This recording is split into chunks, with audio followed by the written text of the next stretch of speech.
Good morning बच्चों।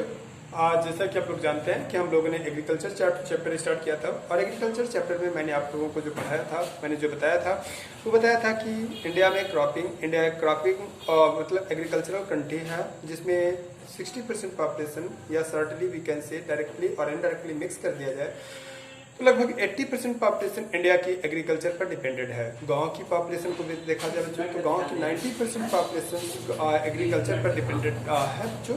तो इस तरीके से हम लोगों ने पढ़ा था कि इंडिया में एग्रीकल्चर की कंडीशन। फिर मैंने बताया था कि इंडिया में 3 मेथड ऑफ एग्रीकल्चर प्रैक्टिस की जाती है जिनमें पहले मैंने बताया था प्रिमिटिव सब्सिस्टेंस फार्मिंग,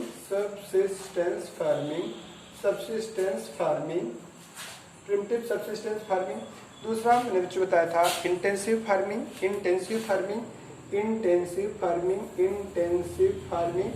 और तीसरा मैंने बताया था cultivation, intensive subsistence cultivation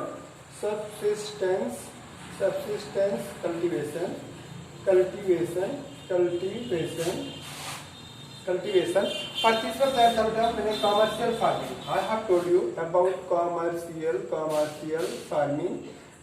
farming. तो इन तीनों मेथड ऑफ एग्रीकल्चर को मैंने आप लोगों को पढ़ा दिया था, प्रॉपर्ली डिस्कस कर दिया था।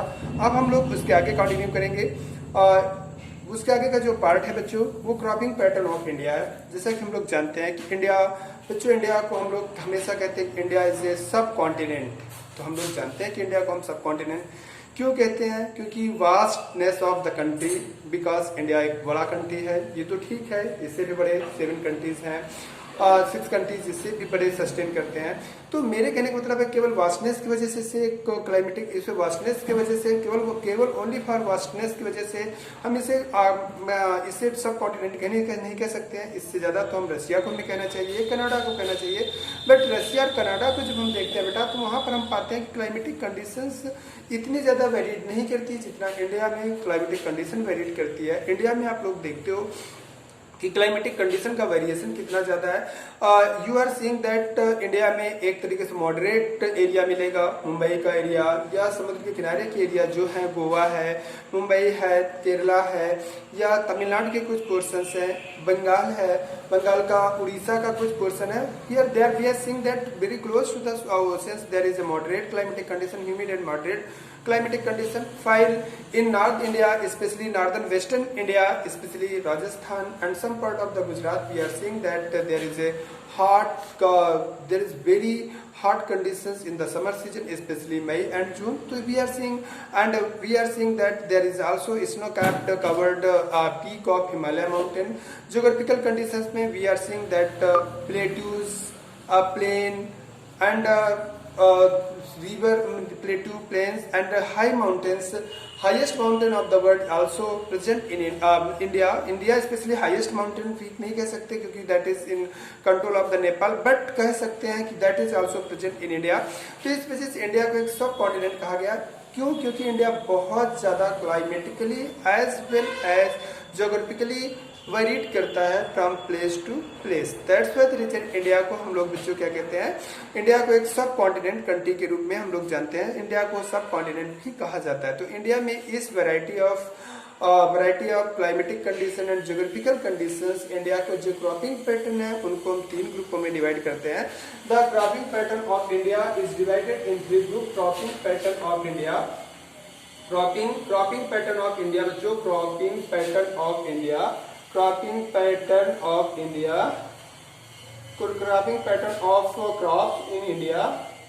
crops in India can be classified in 2 groups। 3 groups में बच्चों हम डिवाइड करते हैं।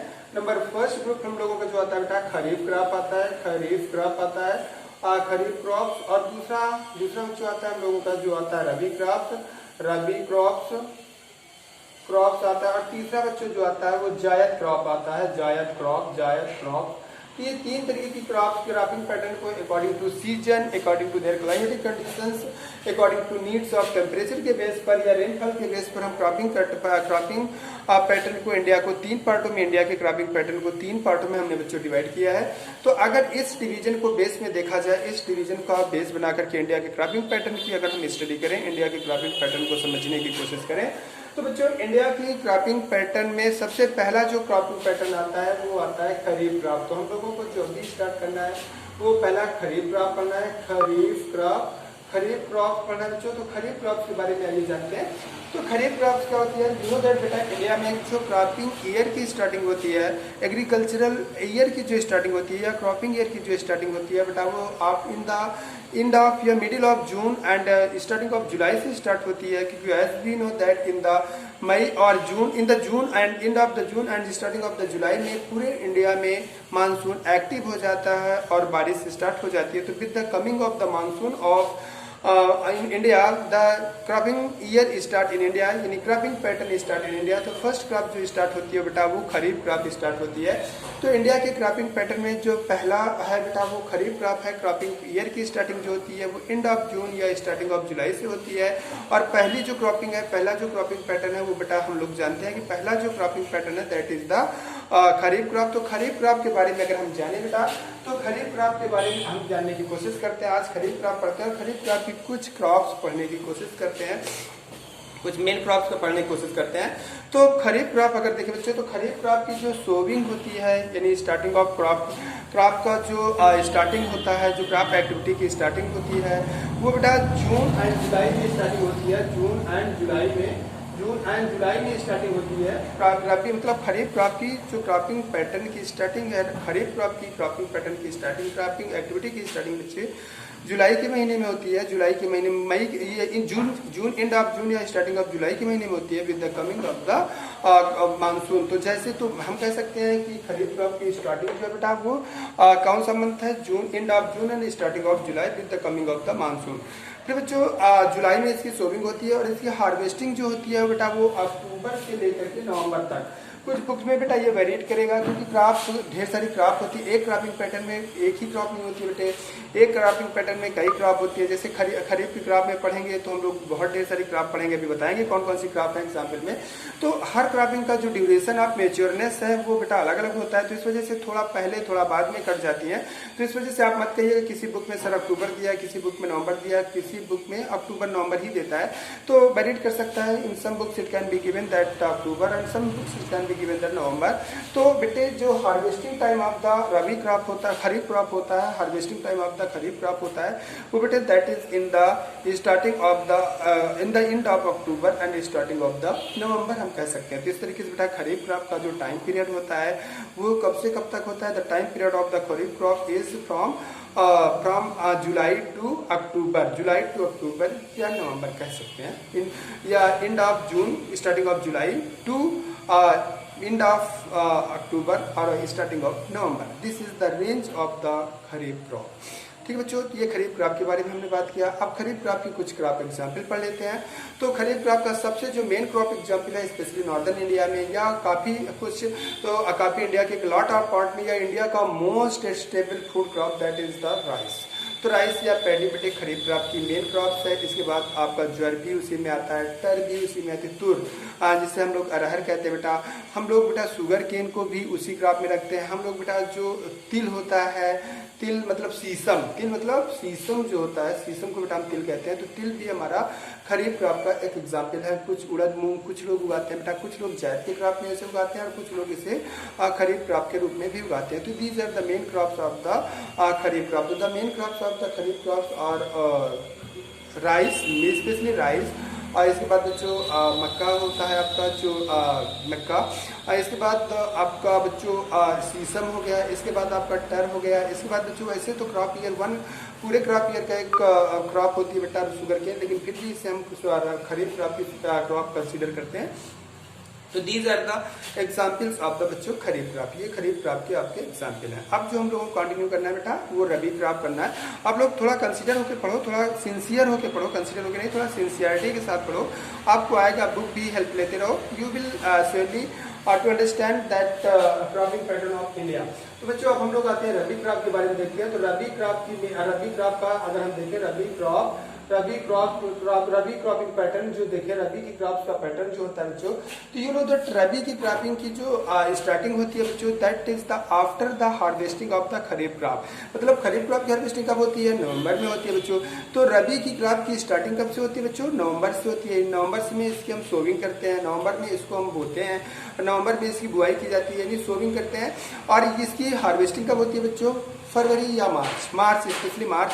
कुछ क्रॉप हमारी अप्रैल तक भी जा सकती है। गांव में देखो बेटा, किसान लोग बहुत व्यस्त रहते हैं, वो एक साथ सारे फसल को नहीं काट सकते हैं, तो कुछ खेत को वो लोग बेटा अप्रैल में ही काटते हैं, कुछ खेत को मार्च में ही काट लेते हैं। ठीक है, तो अब ये कहना कि ये तो वेरिएट कर रहा है, तो ये वेरिएशन का कोई पॉइंट नहीं है। बस आप इतना समझो कि रबी की क्रॉपिंग का जो क्रॉपिंग पैटर्न होता है, क्रॉपिंग स्टार्टिंग होती है after the harvesting of the kharif crop होती है, दैट इज द बच्चों नवंबर। एंड उसकी जो हार्वेस्टिंग होती है that is also in the May April specially March, end of March and starting of the April. This is the time of the harvesting time of the rabi crop. Rabi crop की बच्चों main crop देखें तो रबी season की जो main crops है बच्चों, वो आपका व्हीट, इंडिया का सबसे मेन स्टेपल क्रॉप रबी क्रॉप्स है, दैट इज व्हीट। इसके बाद different types of the pulses, चाहे बेटा वो मस्टर्ड हो, चाहे वो आपका ग्राम हो, चाहे वो आपका क्या मसूर हो, या हिंदी में अगर हम कहें, या तो ये कुछ क्रॉप्स हैं, या आपका जो different types of the oily जो ऑयल की क्रॉप। बेटे मैं आपको बता दूं, सारी ऑयल की क्रॉप्स नहीं, जैसे मूंगफली ग्राउंड नट की बारे में बात करें तो वो खरीफ क्रॉप का प्लांट होता है, लेकिन स्पेशली मस्टर्ड जो ऑयल्स होते हैं वो सब खरीफ और रबी क्रॉप का एग्जाम्पल होते हैं। तो पी हो गया आपका, ग्राम हो गया आपका, डिफरेंट टाइप्स ऑफ मस्टर्ड हो गए आपके, और मेन व्हीट हो गया आपका। These are the example of the बच्चों रबी क्रॉप। आफ्टर दैट बच्चों रबी क्रॉप के बाद हम लोग जो स्टडी करेंगे वो वी विल स्टडी अबाउट जायद क्रॉप। बच्चों हम देख रहे हैं कि रबी क्रॉप की हार्वेस्टिंग जो होती है वो मार्च के एंड में, ठीक है, या स्टार्टिंग आप अप्रैल में हो जाती है। इसके बाद हम देखते हैं मार्च से लेकर के या अप्रैल की स्टार्टिंग से लेकर के जून तक, एंड ऑफ जून तक हम देखते हैं कि टाइम गैपिंग होती है, 2-3 महीने की टाइम गैपिंग होती है।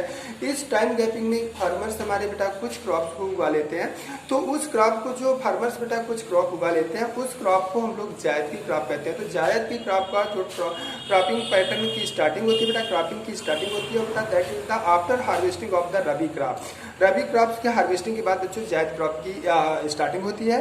तो रबी क्रॉप की harvesting March, end of March and starting of April में होती है। इस वजह से end of March and starting of April is the sowing time of the zaid crop, end उसका हार्वेस्टिंग टाइम होता है जो बेटा मई और जून होता है। May and June is the harvesting time of the crop. इस टाइप के क्रॉप का बेटा शार्ट टाइम के लिए क्रॉपिंग की जाती है।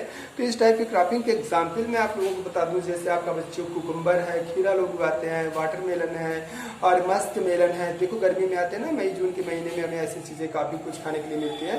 तो दीज आर, ये बहुत शार्ट टाइम में भी उगती है, बहुत थोड़े टाइम पे कहते हैं। पम्पकिन होता है, इनका प्लांट फटाफट छिछड़ करके तुरंत प्रोडक्शन करने लगता है। तो ये बेटा these are the example of the zaid crop. तो इस तरीके से बच्चों हम लोगों ने ये जायद क्रॉप पढ़ा, रबी क्रॉपिंग पैटर्न ऑफ इंडिया पढ़ा। पहला खरीफ क्रॉप, दूसरा रबी क्रॉप, तीसरा बच्चों हम लोगों का जायद क्रॉप। तो रबी, खरीफ और जायद क्रॉप के बारे में हम लोगों ने पढ़ा बच्चों। जायद क्रॉप्स के बारे में, जायद क्रॉप्स के बच्चों, जायद क्रॉप के बारे में हम लोगों ने पढ़ा, जायद क्रॉप्स के बारे में हम लोगों ने पढ़ा। अब इसके बाद बच्चों जायद क्रॉप्स के बाद जो हम लोग स्टार्ट करेंगे, we will start about the some major important crops of India. ठीक है बच्चों, तो कुछ मेजर क्रॉप्स ऑफ इंडिया के बारे में बात करेंगे आज हम। तो इसमें से सबसे मेजर इंपॉर्टेंट क्रॉप्स हम लोग आज बेटा राइस के बारे में पढ़ेंगे। हम जो बेटा मेजर क्रॉप्स को 2 ग्रुप में बांटते हैं, हम आपको बता दें, there is the classification of the crop. हम क्रॉप्स का भी क्लासिफिकेशन करते हैं, 2 ग्रुप में करते हैं। पहला ग्रुप होता है बेटा फूड क्रॉप्स, फूड या फोल्डर क्रॉप, फूड और फोल्डर क्रॉप जो होती है बेटा, फोल्डर क्रॉप जो होती है, फूड और फोल्डर क्रॉप्स आप लोग जानते हो। फूड एंड फोल्डर क्रॉप्स किसे कहते हैं? जो जानवरों के लिए चारा दें या जो एनिमल मैन के लिए फूड दें, दैट इज फूड और फोल्डर क्रॉप। और दूसरा बच्चों जो हम लोगों का होता है फूड एंड फोल्डर क्रॉप के बाद जैसे non food crop. Non food crop में नॉन फूड क्रॉप में जैसे आप लोगों का आता है बच्चों जो आपकी कमर्शियल क्रॉपिंग में, जैसे आपका जूट हो गया, जैसे आपका कॉटन हो गया, जैसे आपका रबर हो गया, बेटे ये नॉन फूड क्रॉप में आते हैं। तो हम फूड पहले 2 ग्रुप में बांटते हैं। फूड क्रॉप का एग्जाम्पल है जैसे आपका बच्चों राइस हो गया, व्हीट हो गया, पोटैटो हो गया, ग्राम हो गया, मस्टर्ड हो गया। These are the example of the food crop. फिर नॉन फूड क्रॉप का एग्जाम्पल हम लोग पढ़ते हैं जैसे कॉटन हो गया, रबर हो गया और रेशम, वो जो रेशम तो क्रॉपिंग का पैटर्न नहीं है ना, वो तो रेशम का कीड़ा होता है बेटा। तो जैसे हमारा कॉटन हो गया, जूट हो गया, रबर हो गया, these are non food crops. तो नॉन फूड क्रॉप तो 2 पार्टों में हम पढ़ेंगे, पहला फूड क्रॉप और नॉन फूड क्रॉप। हम लोग जो पहली स्टडी करेंगे वो स्टडी करेंगे बेटा फूड क्रॉप के बारे में। किसके बारे में पढ़ेंगे बेटा? फूड क्रॉप के बारे में, फूड क्रॉप्स के बारे में। और फूड क्रॉप्स के बारे में आज हम लोग जो स्टडी करेंगे वो बेटा राइस के बारे में बात करेंगे। राइस के बारे में पढ़ेंगे, इंडिया में और वर्ल्ड में राइस का प्रोडक्शन। तो बच्चों आज हम लोग स्पेशली पढ़ेंगे राइस, चावल खाना। सब लोग जानते हैं कि चावल बहुत इम्पॉर्टेंट होता है और बच्चों का तो पसंदीदा फूड होता है, क्योंकि वैरायटी ऑफ फूड इससे जनरेट की जाते हैं। जैसे अभी हम एक दिन इडली खाए थे, तो दक्षिण भारत के लोग भी इसे बना लेते हैं, उत्तर भारत के लोग भी बना लेते हैं। ये बेटा सबका खाना है। कहते हैं ये कर्ज उतारने वाली फसल है। कुछ लोग कहते हैं ये कर्ज उतारने वाली फसल है। किसान लोग जब इसकी खेती करते हैं तो उनका कर्ज मुक्त हो जाते हैं। मतलब इतना प्रोडक्शन होता है कि वो अपना प्रोडक्शन से अपने कर्ज फ्री हो जाते हैं। उस प्रोडक्शन से बेच करके मनी गेन करके अपने जो लोन होता है उसको उससे फ्री हो जाते हैं। तो उसे कर्ज उतारने वाली फसल भी कहा जाता है। और इसलिए इसको बच्चों का मेन फूड, इंडिया की मेन स्टेपल फूड क्रॉप्स है। खासकर ईस्टर्न और साउदर्न ईस्टर्न इंडिया की बात करें तो वहाँ के लोगों को तो बेटा पूछो मत, मछली चावल का खाना कितना पसंद आता है। तो मछली चावल है ना, या जो लोग मछली चावल नहीं खाते उनको देखो इडली डोसा साउथ इंडिया के लोग खाते हैं। और स्पेशली ठीक है, तो बहुत वैरायटी ऑफ फूड बनते हैं, सबके लिए फूड बनता है। बिहारी लोगों को देखो बेटा गरीब होते हैं तो वो लोग क्या खा लेते हैं, चावल ही बना के खा लेते हैं, ठीक है। और जो रईस लोग होते हैं देखो वैरायटी ऑफ राइस बनाते हैं, कोई इडली बनाता है, कुछ ज़्यादा मुझे भी नहीं पता कि कौन कौन सी वैरायटी ऑफ राइस से क्या क्या बनता है। I am not a cook, that's why consider कर लिया, ठीक है। तो बच्चों मैं बातें कर रहा था about, I was explaining about कि इंडिया में पहले हम राइस के प्रोडक्शन की क्लाइमेटिक कंडीशन पढ़े हैं, सब कुछ आज राइस के बारे में समझ लो। राइस के बारे में आज बम्पर पढ़ना है, आज राइस समझना है कि राइस के किसान आज तुमको हम बना के मानेंगे बेटा, ठीक है। आज से सब लोग गांव जाएंगे और किसानी करेंगे और राइस का प्रोडक्शन करेंगे, ठीक है। और इंडिया को सेकंड रैंक से first rank in the production of rice में करेंगे, ऐसा हमारे पढ़ाने का मतलब होगा। और फिर आप लोग क्या पढ़ा करोगे, आप लोग कहोगे कि ग्रीन रिवोल्यूशन के जो फादर थे कौन थे, जल्दी बोलो। ग्रीन रिवोल्यूशन के जो फादर थे कौन थे बेटा? MS स्वामीनाथन, इंडिया के ग्रीन रिवोल्यूशन के जो फादर थे। फिर कहोगे सेकंड ग्रीन रिवोल्यूशन के फादर मेरा नाम है ना।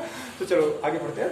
तो ग्रीन रिवोल्यूशन राइस के बारे में हम लोग पढ़ते हैं। तो आज राइस के बारे में देखते हैं कि राइस इंडिया में, राइस का प्रोडक्शन इंडिया में। तो सबसे पहले देखते हैं राइस बेटे एक खरीफ क्रॉप होती है, राइस खरीफ क्रॉप होती है। पहला इंपॉर्टेंट खरीफ क्रॉप होती है राइस। राइस बच्चों खरीफ क्रॉपिंग पैटर्न में खरीफ क्रॉप से बिलोंग करती है, खरीफ ग्रुप से बिलोंग करती है राइस। तो पहला इंपॉर्टेंट पॉइंट बच्चों, राइस को खरीफ क्रॉप कहा जाता है, खरीफ क्रॉप से बिलोंग करती है क्योंकि इसकी सोविंग जो की जाती है बच्चों वो जुलाई में की जाती है। सोविंग कह सकते हैं जुलाई में, क्या जून में, एंड ऑफ जून में की जाती है जब से का मानसून आता है। और हार्वेस्टिंग अक्टूबर में किया जाता है। तो ये तो कॉमन सेंस है, तो मैं बता ही चुका हूँ कि खरीफ क्रॉप है तो ये उसका डेरिवेशन होगा ही होगा।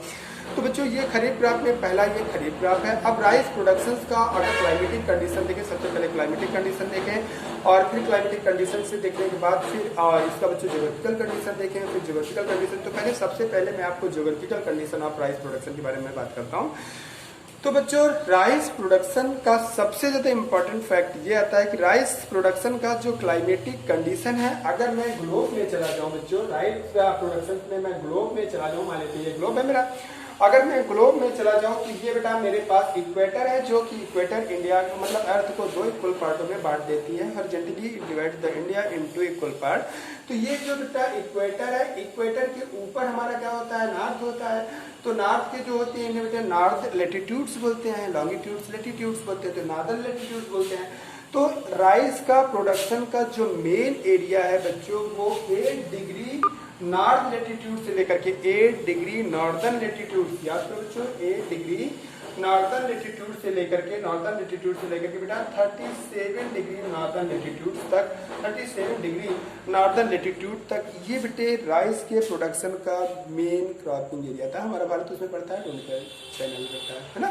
तो क्या कहते हैं, हमारा भारत आता है उसमें बेटा, डोंट केयर। तो इंडिया उसमें तभी, तो आप लोगों को चिंता हो रही होगी कि भारत आता है कि नहीं आता है, अगर नहीं आता तो फिर कैसे हम लोग चावल खाएंगे, तो खाएंगे, क्योंकि चावल हमारा इंडिया इसी रेंज में आता है। तो 8 डिग्री नॉर्थ से लेकर के बच्चों, 8 डिग्री नॉर्थ से लेकर के 37 डिग्री नॉर्थ का जो लेटीट्यूड्स होता है ये राइस के प्रोडक्शन के लिए सूटेबल होता है। या नॉर्मली हम कहें कि राइस के प्रोडक्शन के लिए 3000 ऐसा कॉमनली मान लो 3000 metre from the sea level से राइस प्रोडक्शन का एक सूटेबल एरिया होता है। सी लेवल से 3000 मीटर की ऊंचाई, सी लेवल से राइस प्रोडक्शन का मेन क्या कहते हैं प्रोड्यूसिंग कंडीशन होती है।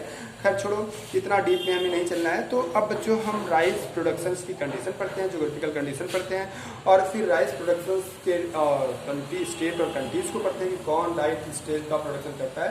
तो अगर मैं बात करूं राइस प्रोडक्शन की बच्चों, तो इंडिया को फूड ऑफ राइस का, इंडिया को होम ऑफ राइस कहा जाता है। आपको याद होगा, याद करिए, आपको हमने बताया था कि जब making of the global world पढ़ा रहे थे तो हमने बताया था किसको क्या कहा जाता है बेटा। मैंने बताया था कि टोमेटो, पोटैटो, स्वीट पोटैटो ये सब कहाँ से जनरेट हुए थे, अमेरिका से जनरेट हुए थे, और क्या पास्ता ये सब चाइना से जनरेट हुए थे। हम इंडिया के भी बारे में पढ़े थे। तो दो चीज़ों को बेटा इंडिया का होम भी कहा जाता है। इंडिया दो क्रॉप के होम को इंडिया के रूप में जाना जाता है, जिसमें से पहली क्रॉप आप लोगों की जो है बच्चों वो कॉटन है, और दूसरी क्रॉप आप लोगों की बेटा जो है वो राइस है। राइस का एग्जाम्पल बच्चों क्वेश्चन आया करता है कंपटीशन में कि राइस का पहला एग्जाम्पल इंडस वैली सिविलाइजेशन में कहाँ मिला था। तो राइस के बेटे जले हुए राइस की भूसी का एग्जाम्पल आपको लोथल, जो कि गुजरात में एक इंडस वैली सिविलाइजेशन का डक यार्ड था, वहाँ पर जले हुए चावल की भूसी के एग्जाम्पल पाए गए थे, साक्ष्य पाए गए थे, प्रूफ पाए गए थे, या एविडेंस पाए गए थे। तो इस वजह से अब समझो इंडस वैली सिविलाइजेशन का टाइम पीरियड 2500 BC था, तो उस समय भी चावल इंडिया में होता था। तो इस वजह से हम कहेंगे कि चावल का होम इंडिया है ना। तो बच्चों चावल के बाद फिर हम लोग पढ़ते हैं। तो ये मतलब पहला हम एक नॉर्मली बातें कर रहे थे, ये थोड़ा अलग सी हैं, थोड़ा ज़्यादा लेवल की हैं। तो अब अगर हम चावल के रिकॉर्ड के बारे में देखें बच्चों, तो दुनिया में सबसे ज़्यादा, दुनिया में पहले देखते हैं अप्राक्स 2019 के रिकॉर्ड के हिसाब से। अभी तो बेटा 2020 का राइस क्रॉपिंग नहीं हुई है, इस समय अभी राइस क्रॉपिंग चल रही है। राइस क्रॉपिंग की मतलब सोविंग हो गई है, प्लांटेशन हो गया है, उसे लगाया जा चुका है, रोपा जा चुका है, अभी हार्वेस्टिंग नहीं की गई। तो इस वजह से 2020 के रिकॉर्ड को मैं बात नहीं करता, लेकिन 2019 के रिकॉर्ड की मैं बात करूं तो इन वर्ल्ड में लगभग 600 मिलियन राइस का प्रोडक्शन किया गया था। ठीक है, 2019 के बारे में मैं आपसे बात करता हूँ। 2019 के बारे में आपसे बात करूँ तो इंडिया में वर्ल्ड में I am not talking about India, world में अप्रॉक्स 600 मिलियन टन, किलोग्राम मत समझ लेना, 6 मिलियन टन का प्रोडक्शन हुआ था वर्ल्ड में। आपको बड़ी खुशी होगी ये जान करके कि इसमें 90% बच्चों एशिया में हुआ था। ठीक है, the production of this 6 million ton का जो 90%